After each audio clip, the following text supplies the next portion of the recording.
Hello everyone. This lecture will provide you theoretical basics in order to discuss electromagnetic sounding methods. This lecture is divided in two parts. So electromagnetic sounding methods are based on electromagnetic waves. Electromagnetic waves are synchronized oscillation of the electric and magnetic fields. They carry momentum and radiant electromagnetic energy. And there are many applications. Electromagnetic waves are everywhere. So you see here on this diagram, you see the range of variation here in frequency of electromagnetic waves. And at very low frequency, you have the long radio waves, the AM wave, FM waves at higher frequencies, then microwaves that you may use every day. The infrared spectrum is contained also there. And here you have the visible light. So visible light is also the manifestation of electromagnetic waves. It goes to UV, X-rays, and gamma rays. So, as stated, there are synchronized oscillation of electric and magnetic field. This is a representation of a wave that is moving in the direction Z with the velocity v. And you have in blue the magnitude of an electric field, and in red here is the magnetic field. So you see the magnetic field vector here, which varies with the distance here, and the same, the electric field is oscillating. So you have a co-oscillation of electric and magnetic fields. That's the example of a linearly polarized waves. But waves can have different types of polarization, and that is the example of an electric field with a circular polarization. So this wave has a circular polarization. So the black vector will show you the direction of the electric field. So with the circular polarization, the electric field rotates along the direction of motion of the wave. Another type of visualization. So here it's again linear polarization. So you see on this movie the electric field in red and the magnetic field in blue. So the wave is passing and the magnitude of the field is varying. So it's oscillating. The direction is also flipping. And here you see lambda is basically the wavelength of the wave.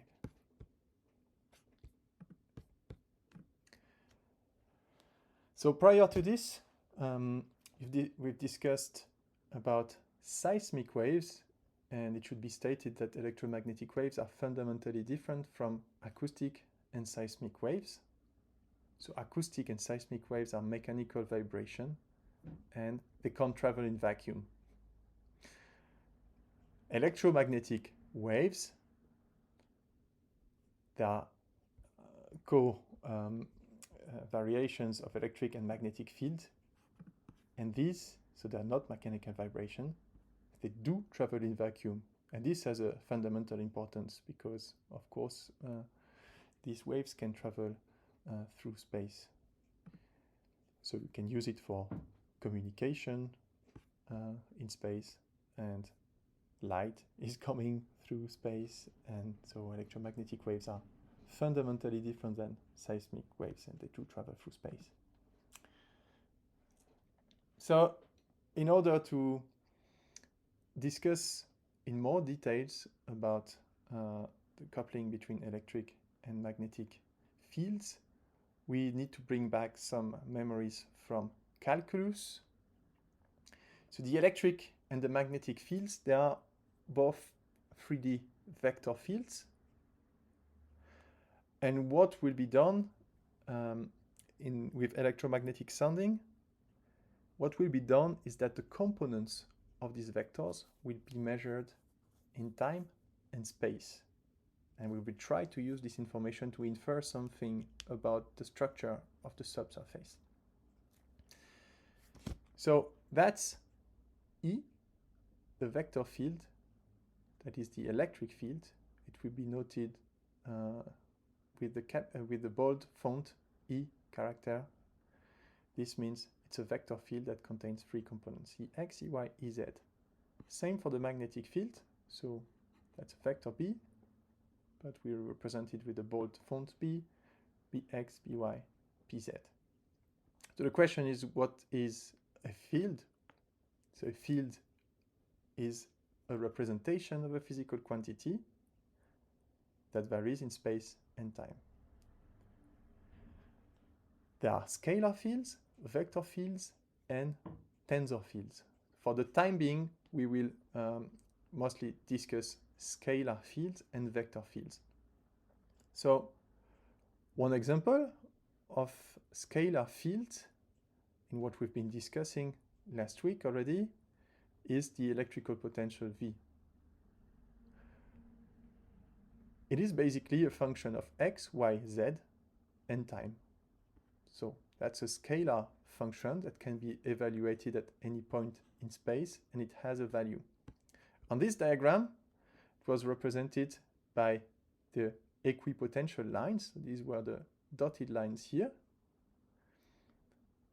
At each of the points of this model, there is one value of V. And these lines are locations where the value of V is constant along the line.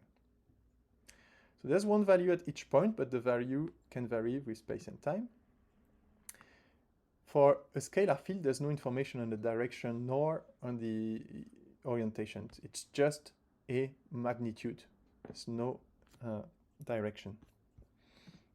An example of a scalar field in our day-to-day life would be, for example, a temperature field. So that's 2 days German weather. You see different values. These are temperature values, and they are varying in space. It's just a scalar value.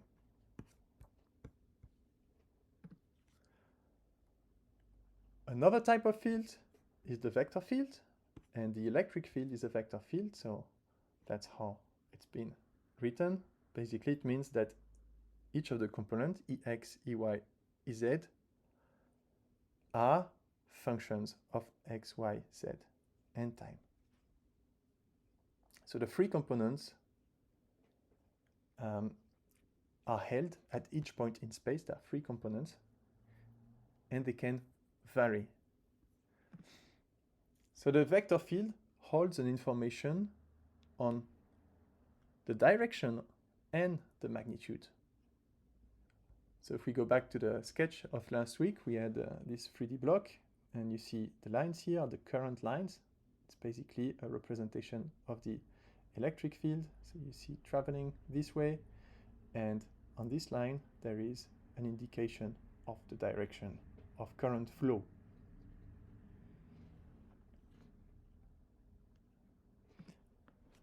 In the day-to-day life, again, a vector field is, for example, the wind. Wind has an intensity and a direction, so that's the wind over Europe. And you see, for example, that there is a rotation happening here, and the wind have a large magnitude here, while here it's pretty quiet.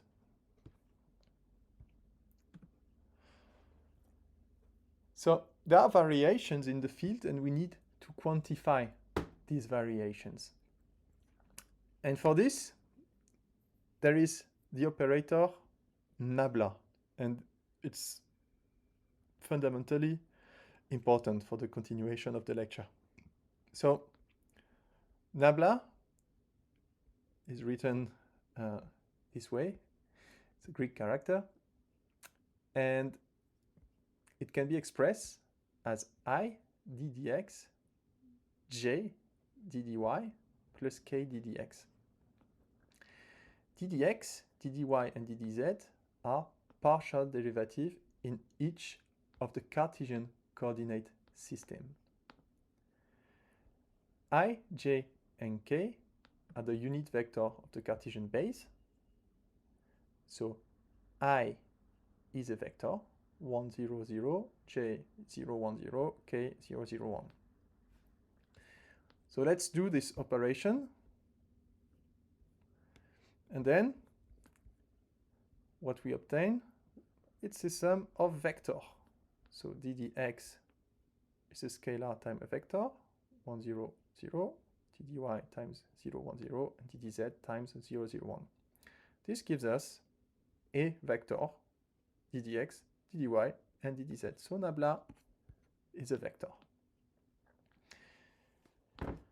This vector will contain the variation or the partial differential operator corresponding to each of the direction of a Cartesian coordinate system. So what can we do with this? With nabla, we can define other operations, or we can apply operation to some fields. And that's the first operation to be discussed, is the divergence operator. So the divergence is the scalar product of nabla and a vector field of interest. So for example, let's take nabla of the electrical field. So the scalar product is noted with a dot, nabla E. It's equivalent to the product of nabla transpose times E. So let's take nabla transpose. It makes a row vector times E. It's a column vector. And now you can apply the rule of matrix multiplication. ddx times ex plus ddy times ey plus ddz times ez. So divergence is a scalar value, and it's equal to this, the divergence of E. So what's the meaning of divergence? In a way, it's a measure of the tendency of a field to focus or defocus, to concentrate or deconcentrate, to compress or to dilate. So that's an example of a flow which would have tendency to defocus. So here the divergence of this flow field would be positive. Here you have a flow that focuses. Everything, all the arrows are pointing towards the point here, and the divergence would be here negative. On the opposite, here you have a flow which does not focuses or defocuses. All the arrows are pointing towards the same direction. For this kind of flow field, the divergence would be 0.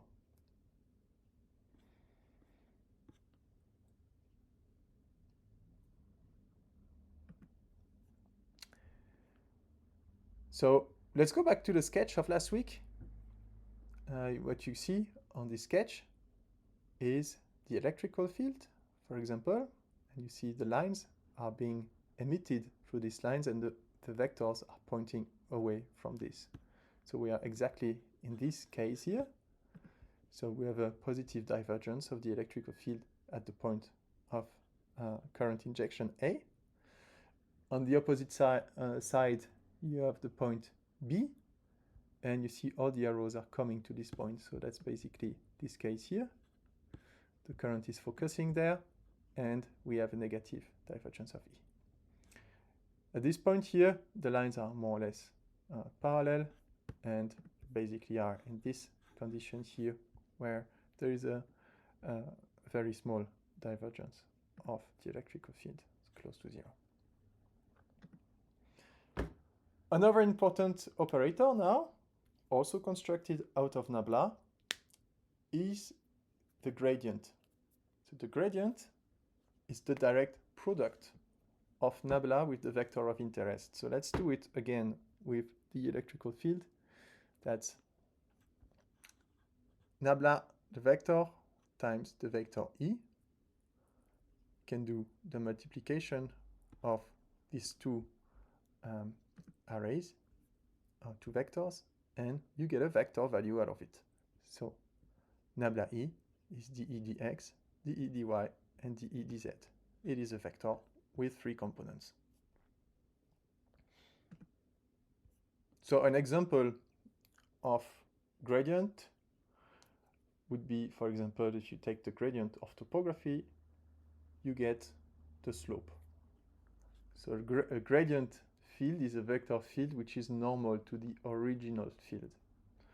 So let's think that topography is a function of x and y. So we have an expression for the line that, for example, determines the shape here of the Matterhorn.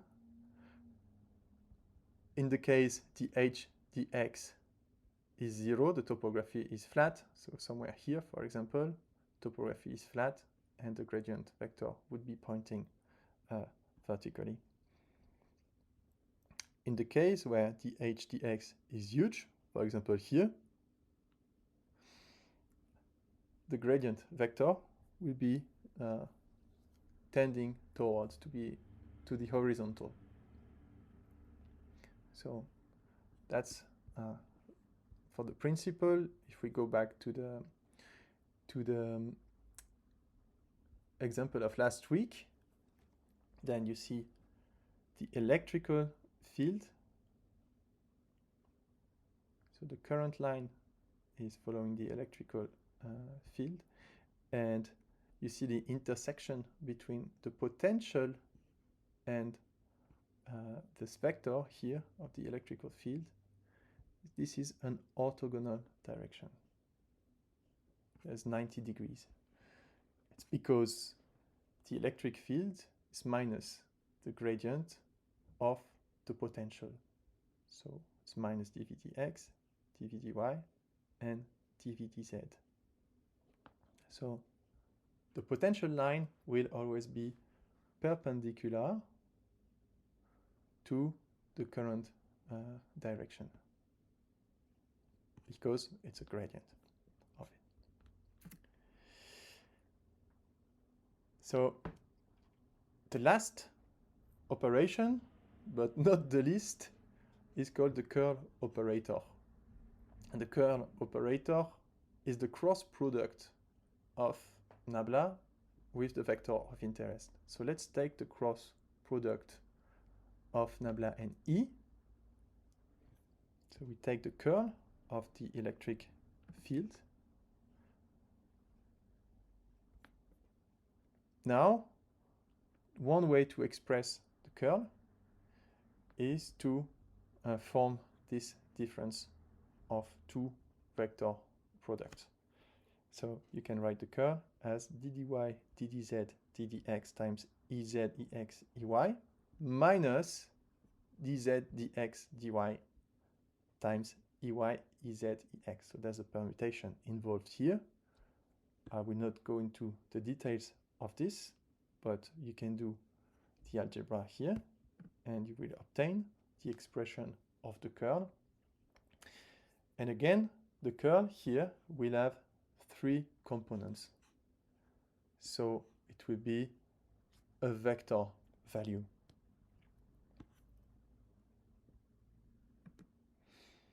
An example of the curl is, for example, when you have the rotation of something. So that's a cyclone.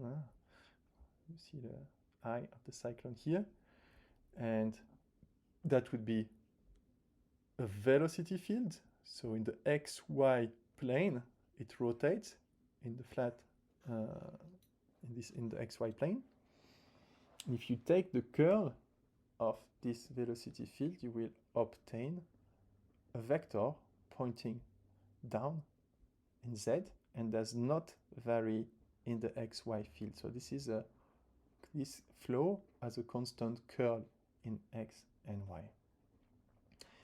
So the curl, it gives you a measure of how much the vector field rotates around a point. So that would be a proxy for rotation. So there are a couple of rules to keep in mind, which we will use in the second part of the lecture. is that the divergence of the curl is 0.